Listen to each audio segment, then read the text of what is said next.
Hey guys, welcome back to the AR YouTube channel. और 20 मई 2024 Heathrow airport London Boeing 777 का एक विमान जिसे सिंगापुर एयरलाइन ऑपरेट कर रही थी, रात के समय में ये प्लेन हीथ्रो एयरपोर्ट से उड़ान भरने की तैयारी करने लगा। 18 क्रू मेंबर्स के साथ 211 पैसेंजर्स प्लेन में सवार होने लगे।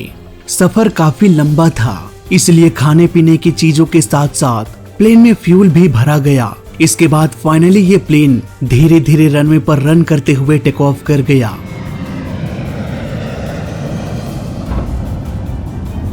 अभी तक मौसम साफ था, पर इसका मतलब ये नहीं था कि आगे भी ऐसी ही मौसम बनी रहे। अभी तो प्लेन को 13 - 13.5 घंटों तक लगातार उड़ान भर के चेंगी इंटरनेशनल एयरपोर्ट सिंगापुर जाना था।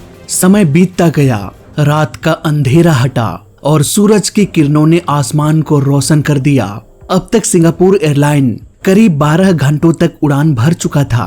इस वक्त ये प्लेन बैंकॉक थाईलैंड के एयर स्पेस में दाखिल हो गया। दिन के उजाले में घने बादल साफ साफ दिखाई देने लगा। इस वक्त प्लेन 37,000 फीट ऊपर उड़ रहा था।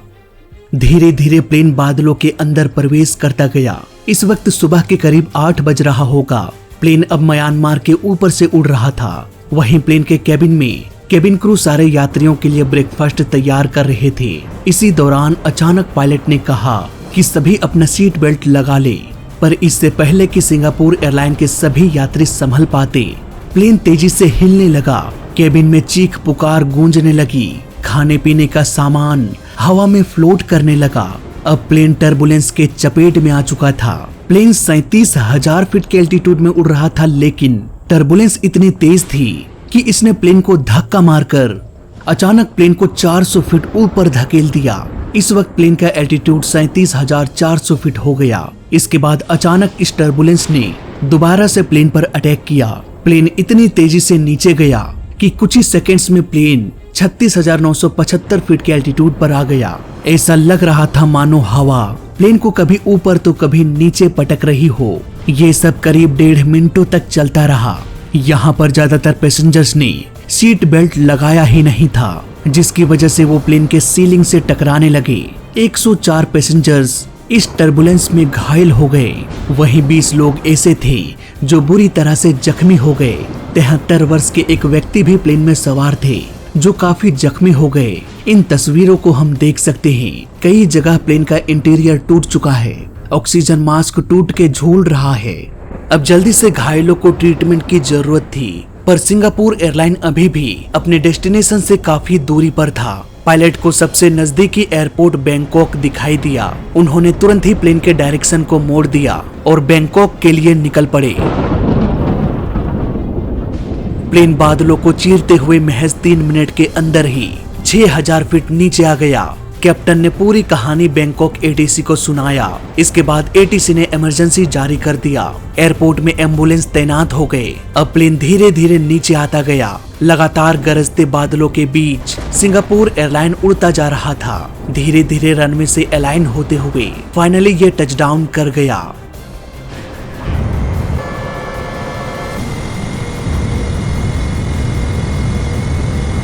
धीरे धीरे रनवे पर रन करते हुए प्लेन रुक गया। यहाँ पर सभी घायलों को हॉस्पिटल भेज दिया गया। सभी घायलों की जान तो बच गई, लेकिन उस 73 वर्षीय व्यक्ति की हॉस्पिटल में ही मौत हो गई। हालांकि मौत का कारण चोट लगना नहीं था। डॉक्टर्स का कहना था कि इनकी मौत घायल होने की वजह से नहीं हुई, बल्कि हार्ट अटैक से हुई। इन्हें पहले से ही हार्ट का प्रॉब्लम था। हो सकता है प्लेन में ऐसे सिचुएशन को देखकर वो काफी घबरा गए होंगे, जिससे उन्हें हार्ट अटैक हो गया होगा और उसकी मौत हो गई होगी। खैर, अगली सुबह सारे पैसेंजर्स को सिंगापुर एयरपोर्ट भेज दिया गया। नाउ हम थोड़ा टेक्निकल डिटेल्स की भी बात कर लेते हैं। ये सैटेलाइट से ली गई तस्वीर है जब ये हादसा हुआ। यहाँ पर्पल कलर का मतलब है कि भूल के भी प्लेन को उस एरिया में मत ले जाना।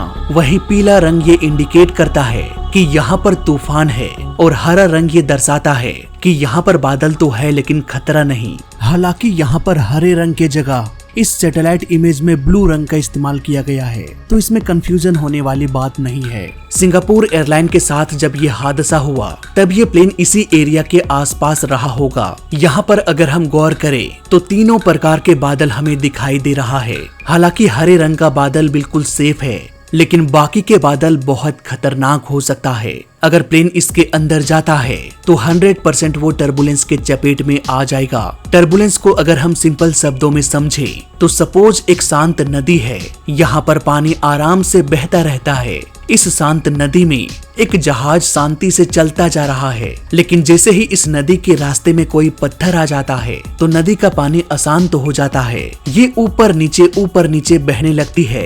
ऐसे में जब जहाज इस पानी या इस पत्थर के पास आता है तो जाहिर सी बात है वो हिलना शुरू हो जाएगा। कुछ ऐसा ही आसमान में उड़ रहे प्लेन के साथ होता है जब ये बादल के अंदर प्रवेश कर जाता है। ये बादल उस शांत नदी के पत्थर के जैसे काम करता है।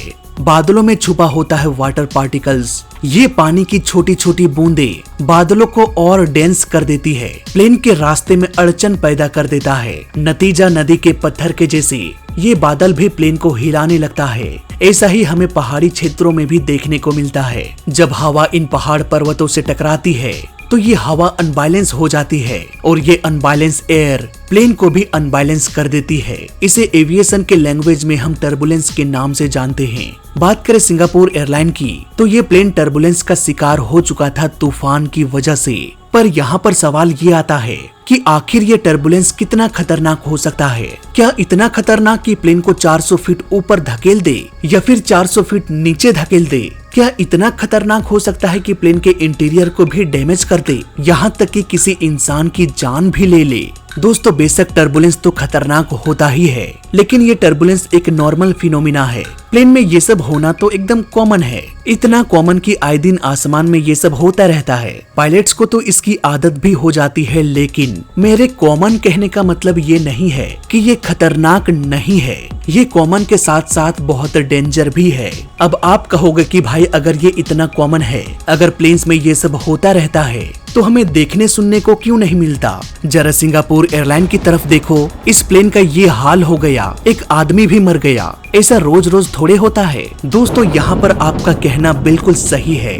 ऐसा आसमान में अक्सर होता रहता है, लेकिन सेफ्टी की वजह से कभी भी किसी की जान नहीं जाती, किसी तरह का नुकसान नहीं होता, जैसा कि सिंगापुर एयरलाइन के साथ हुआ।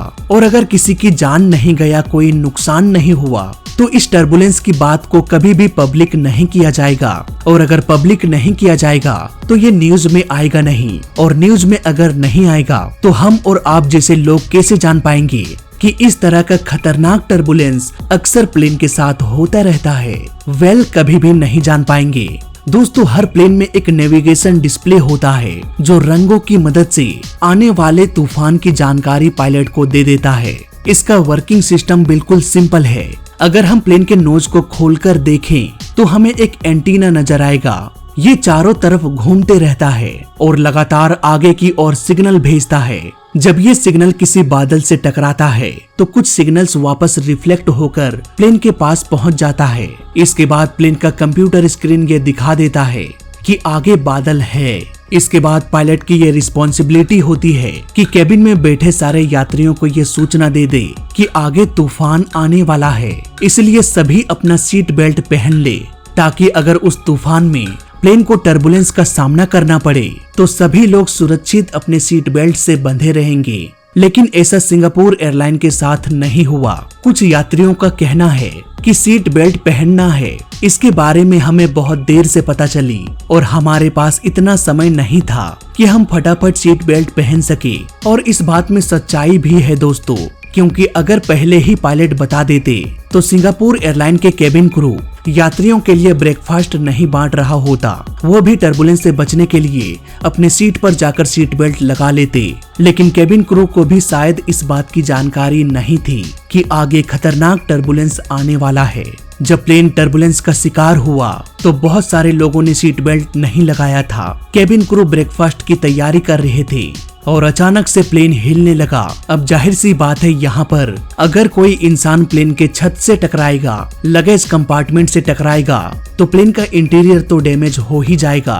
यहाँ पर मुझे लगता है कि पायलट की बहुत बड़ी लापरवाही है, जिसकी वजह से 104 लोग घायल हो गए और एक इंसान की मौत हो गई, भले ही उनकी मौत हार्ट अटैक से हुई हो।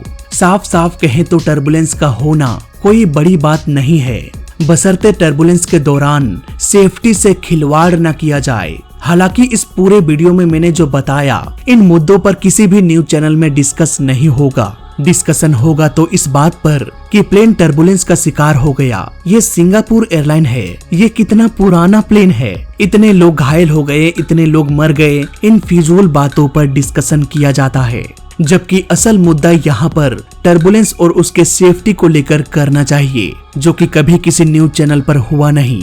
ये तो कभी भी असल मुद्दे पर बात करते नहीं, सिवाय लोगों को गुमराह करने की।